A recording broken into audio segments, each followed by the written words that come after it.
is Listen Lakeland, the show that keeps you up to date on all the things that make our city a great place to live, work, and play. Today's host is the Executive Director of Lakeland Now, a community-supported local news organization dedicated to cultivating civic engagement in Lakeland through freely accessible, locally driven news. She's a graduate of George Washington University and serves on the boards of Lakeland Vision and Friends of Polk Creek State Park. Please welcome your host, Trinity Laurino. Welcome to the good life. Thank you so much for joining us today. I'm Trinity Laurino, and it's great to be hosting this month's episode of Listen Lakeland. This show is an extension of Lakeland Vision. For over 2 decades, Lakeland Vision has been a voice for the citizens of Lakeland, working with community stakeholders to create a bright future for our city. So today on Listen Lakeland, I have 2 guests with me. I have Kim Daugherty, CEO of Heartland for Children, as well as the new editor of Lakeland Now, Cindy Glover, but she's actually here not in her professional capacity, but in her parental capacity. Today, we are going to talk about something that is an area of focus for Lakeland Vision. One of the things we focus on at Lakeland Vision is building strong and safe neighborhoods, and I want to talk today to 2 people who are really involved in that work in ensuring the safety and security of some of the most vulnerable members of our community. So we are here again talking with Kim Daugherty of Heartland for Children, and we're really talking about foster care today and the need for foster care providers in our community. And Cindy, our new editor at Lakeland Now, she is also a foster parent herself, so she can bring in a little bit of like the lived experience for us. But Kim, let's get started with you. I always like to find out a little bit about how someone came into the work that they're doing now. So you have been with Heartland for Children since 2003, correct? Yeah. Yes, that's correct. And I've had the honor of being in multiple roles there on the executive team over the years. But most recently was promoted and received the honor of being named the new CEO.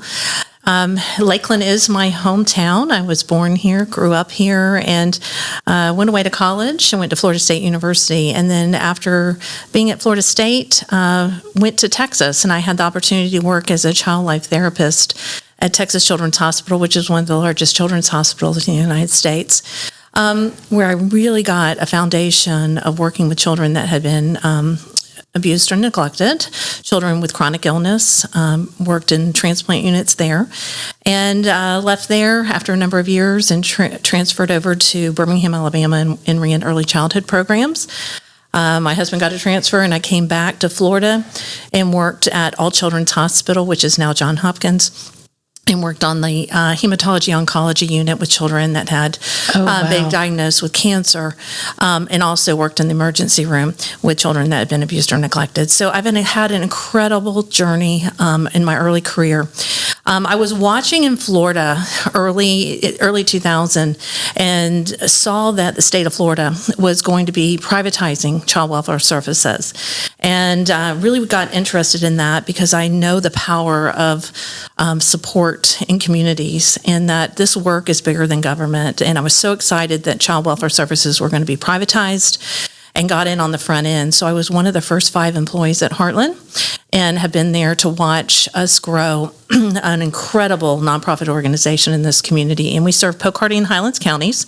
Currently, we have over 2,100 children we're serving, and we have an incredible foster home network of caregivers, group home providers, to help ensure safety and security and well-being for these children. So there's so much that we need to continue to do. Mm-hmm. We've had great success in our services and growing supports and options to try to keep children at home under the prevention end. But there's times where these children need to be removed for safety reasons while the parents work and get healthy so that they can have their children come back home. But we need another option when that happens, and that's why a strong, secure foster home network with quality foster parents is so important. Mm-hmm. And we've seen an increase, right, in the need over the last few years. What's been driving that increase? Is it the rapid growth? Has it been a result of COVID? Yes, great question.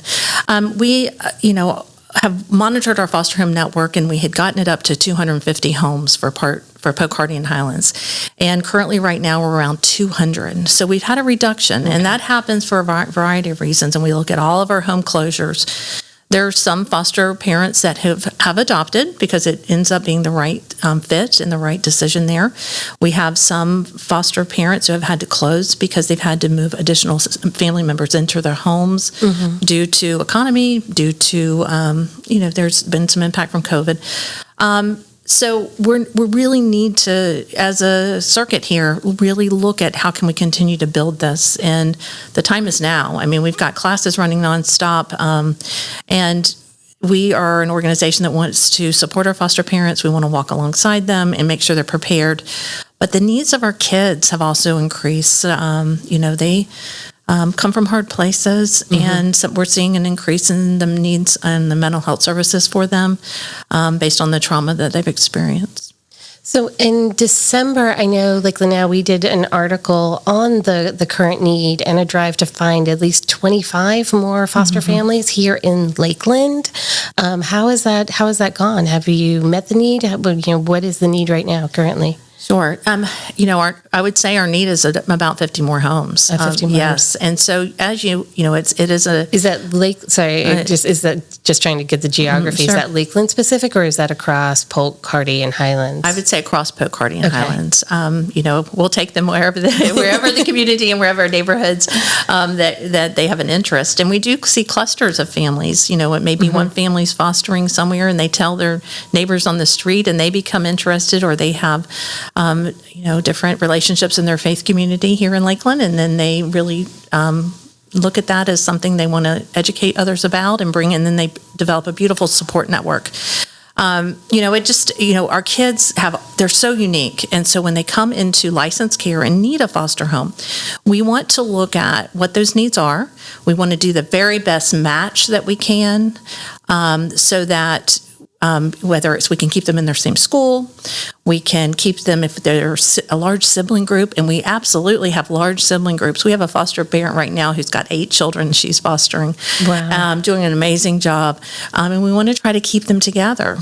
So if we have a couple of homes in the same neighborhood and we have a large sibling group and we need to separate them, how great it is when we can keep them right there together. So, Well, let's talk a little bit. I mean, for our listeners out there, maybe there's somebody out there who's thought about, fostering a child in the past and just hasn't really known where to start, or maybe has been a little scared off of some of the myths around foster care. Why don't we talk about a little bit of some of the biggest myths around foster care? I mean, first of all, who can become a foster parent?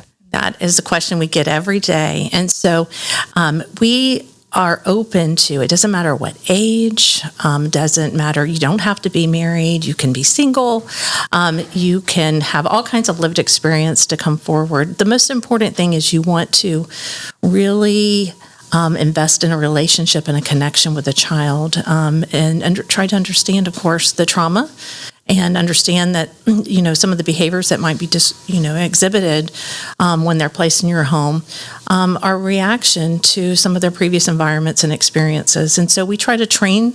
We have different types of trainings that we offer our caregivers so they can really understand the impact on the brain that trauma has and why these children exhibit these behaviors.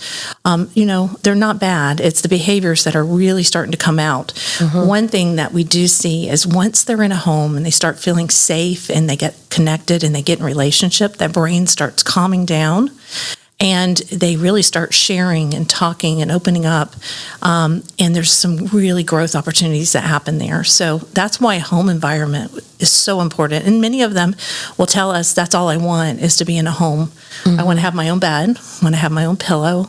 I want to have my own closet and have clothes that, and I can feel somewhat normal here when I'm going to school. And so it's a team. It's a village, right? It really is a village. Yeah. I mean, that kind of wanting to have a home and a place to feel safe. I mean, that's ultimately what we all want from life, right?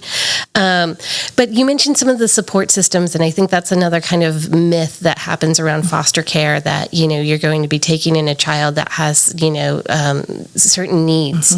And, there may be fears around adequately meeting those needs. And I know we were talking earlier before the show about how much it has evolved in some of the new services that are out there. Do you want to tell the listeners out there a little bit more about how it's evolved over the last few years?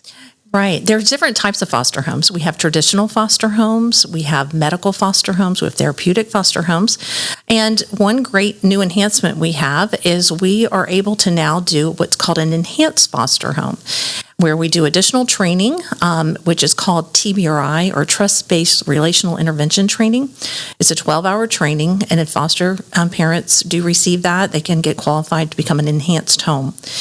If they then take in a child, which is a sibling group, a teenager, or a child with special needs, we can then offer some what we call an enhanced rate, which allows us to, maybe it's that the child may need some additional support services or involvement. Let's say they love horses and need some therapeutic horseback riding, or we are able to do some enhanced rates and pay to the caregiver to help us with that, to meet those unique needs of that population. So we're really trying to build a base of those enhanced homes. Out of the 200 homes right now, we have over 30 of those homes that have met that qualification of an enhanced home. And that's just another alternative that the Florida has given us. And we really, and in this community, want to make sure all of our foster caregivers coming forward, foster parents, that they understand we have an option for them based upon the type of child or children they want to serve. So, Cindy, I kind of want to hear from you. Tell us a little bit about your family right now and your experience as a foster parent. Thank you so much. I think that a lot of times when people hear that I'm a foster parent, they'll say, oh my gosh, I could never do that. I would get too attached. I wouldn't want to give them back, or I would love to, but I'm, single and I work long hours. There are a lot of things that people say, and I would say that, first of all, you don't have to be a saint or perfect. Occasionally, I'm not really a yeller, but I do get frazzled or lose my temper. Not much, but I'm role modeling for the kids, how you muddle through. You don't have to be independently wealthy to foster, because the state and your licensing agency or the placement agency do provide a room and board stipend. You can be single, you can be LGBTQ. There are all kinds of families. You just have to have, no criminal record and a heart for children and a willingness to do the classes. And it does make you a better parent. I can tell you that. Sometimes people have said, well, what about your biological children? Because that was actually going to be my next question, honestly. I hatched 2 kids, and then I have acquired 5 more through, not all at the same time, but through fostering. And being a parent before I was a foster parent definitely helped, because, your first kid trains you. You learn so much, but it's also not necessary. But I did, when our family grew, my daughter and some of, the kids who came into our home became really close.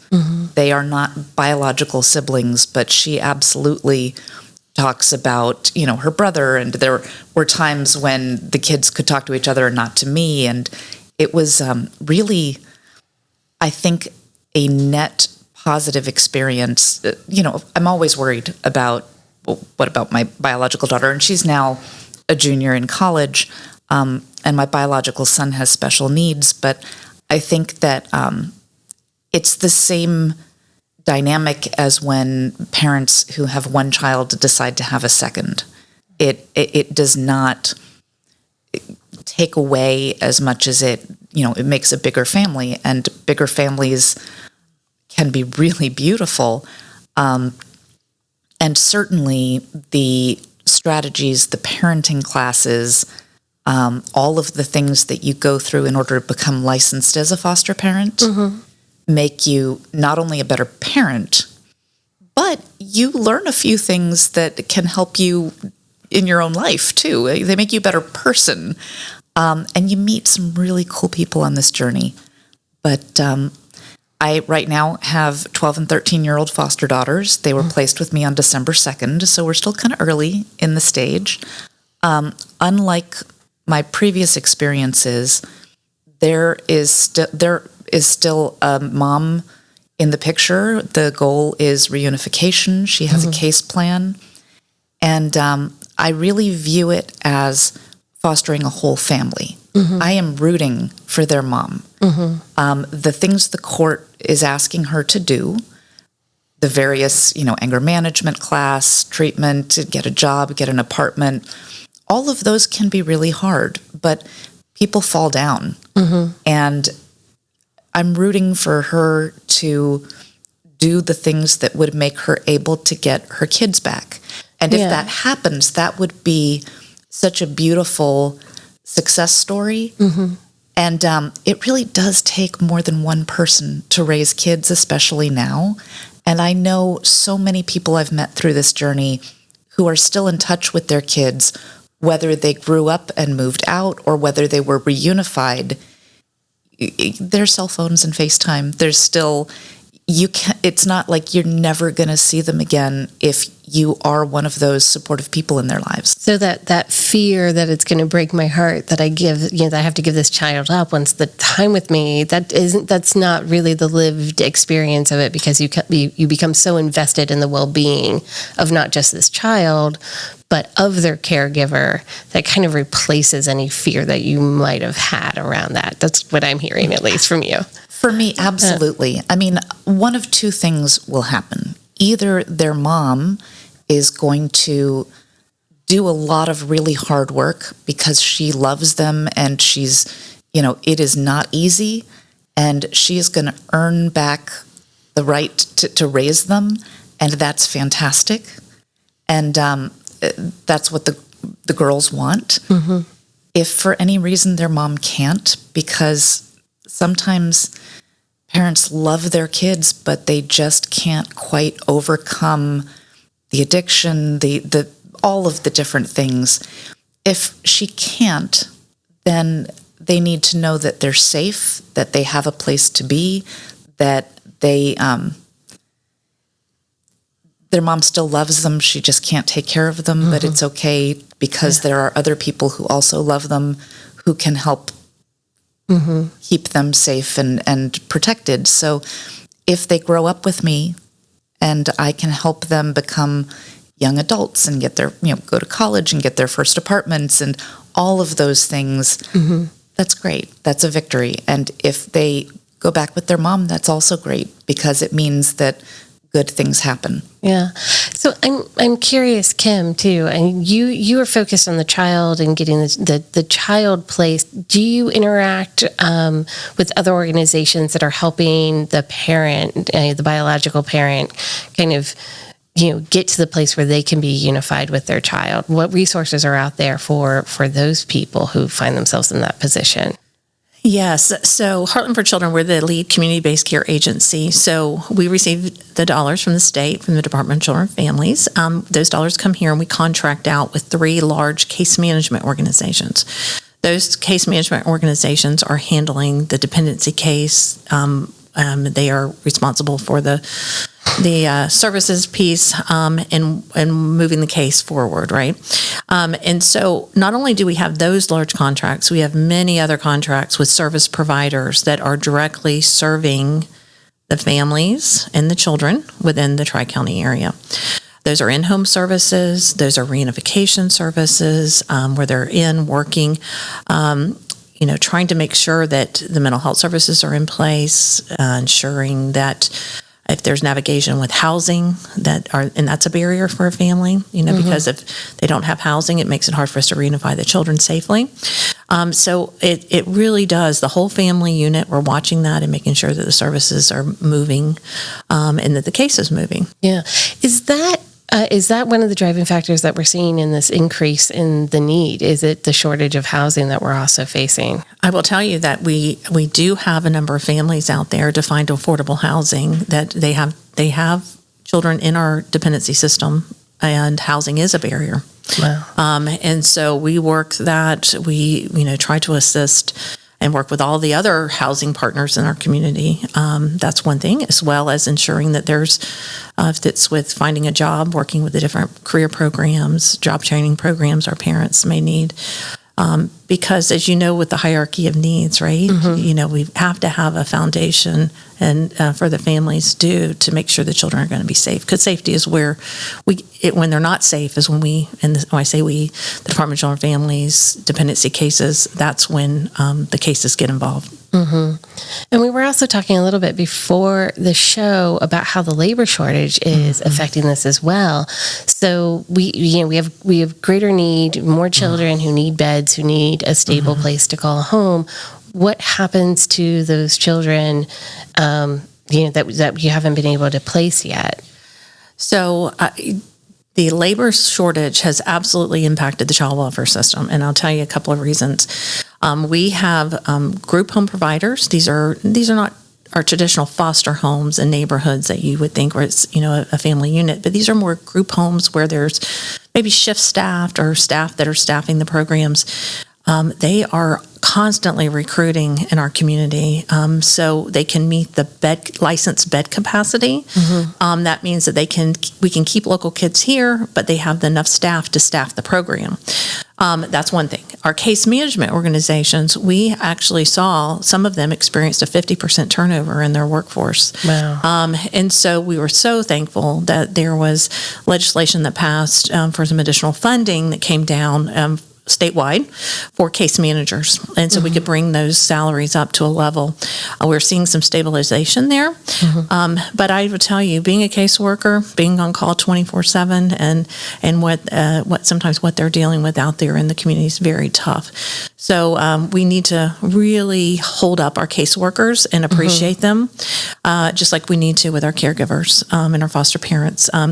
We also have in our circuit, and this is a beautiful thing too, some folks don't realize, so it's important for the listeners to understand about our relatives and our non-relatives. We have so many grandparents and non-relatives that are caring for children. So when they don't come into licensed care, we always want to first try to find a relative or non-relative as the first option. And by non-relative, that can be a family friend, it can be a teacher, Yes. It's somebody who the child has a pre-existing relationship with, but who's not related by blood. And you came in initially as a teacher, correct? I wasn't, sort of, but Okay. yes, a student, I had left teaching, but a teacher friend had a student who was homeless and going to drop out because they were in a motel, and I was able to bring her in unofficially, and then it became official. But I feel like that's not entirely uncommon. I've known several teachers that have ended up as foster parents and then also even adoptive parents ultimately for a current or former student in providing that care. Yes, and so in terms of recruitment, yes, teachers are amazing foster parents, and our first responders as well. We really try to reach out to first responders and their families to see if they have an interest in fostering. So, we have a website, which is heartlandforchildren.org. There's so much information on our website for any listeners that may want to reach out, read about it, and there's actually, it kind of takes you on a little journey with questions and myths and facts about fostering. And then we have an intake number, which is 863-519-8900, extension 289. That's our main number. Again, 863-519-8900, extension 289. We track all of our inquiries. We actually will send out a training link to get you started. We really don't want our families that are interested waiting. We have historically moved very quickly on the licensing side of this with our team at Heartland for Children that license homes.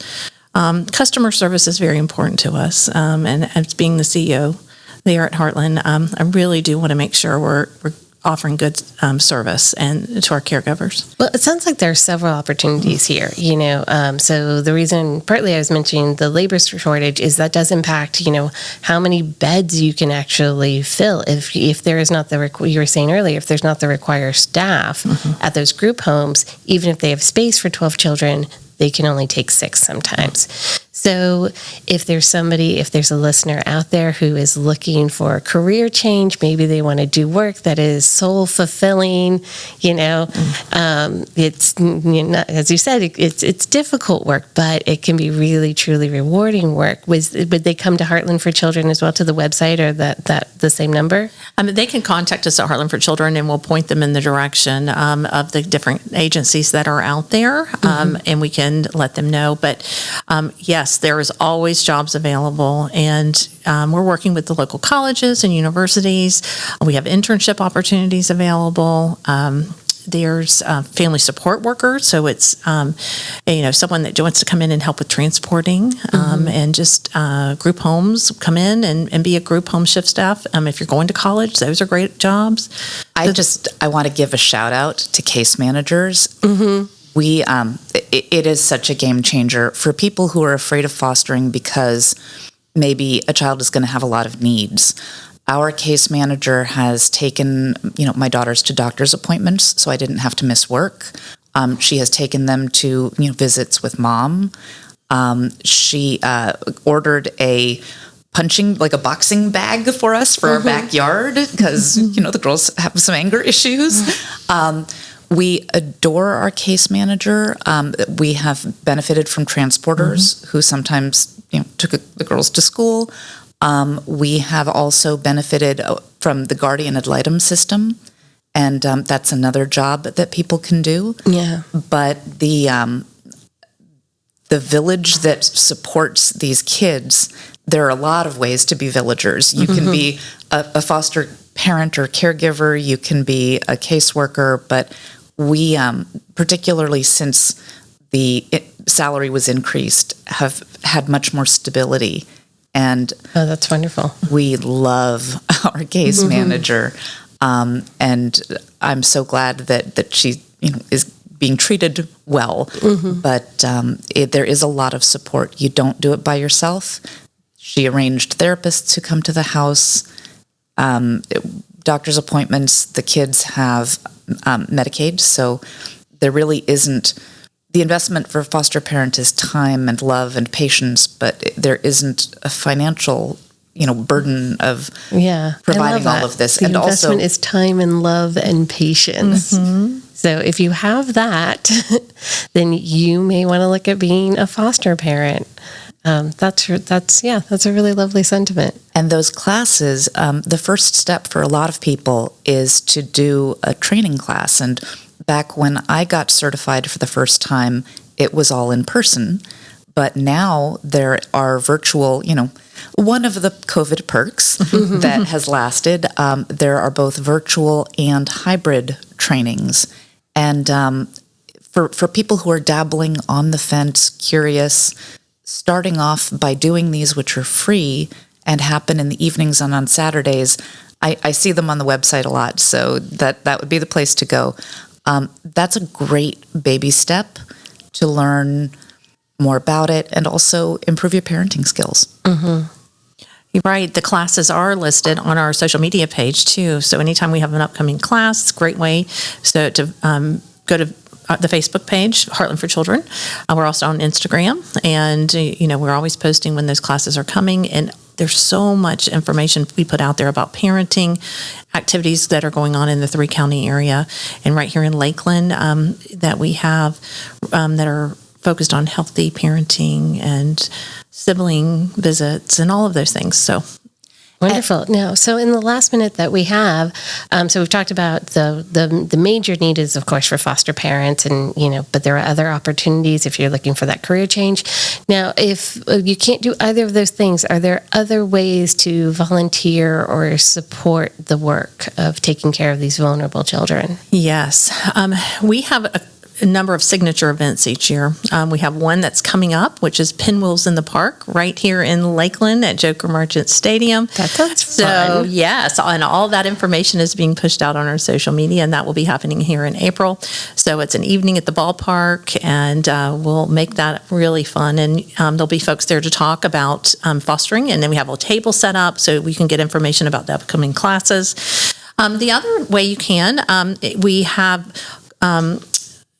constantly a need for donations. And we have other groups that contact us and do drives. Maybe it's a diaper drive or hygiene products for our teenagers, backpack drives, those types of things. So if you're a group and you want to do that, we also have volunteer experiences, internship experiences.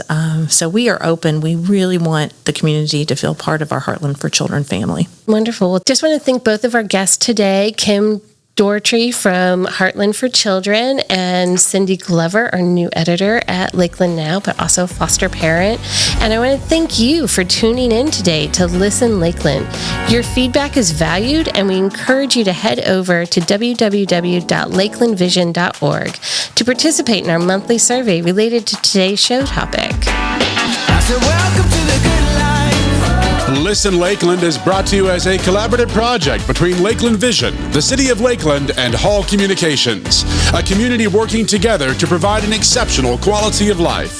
Thank you for being with us.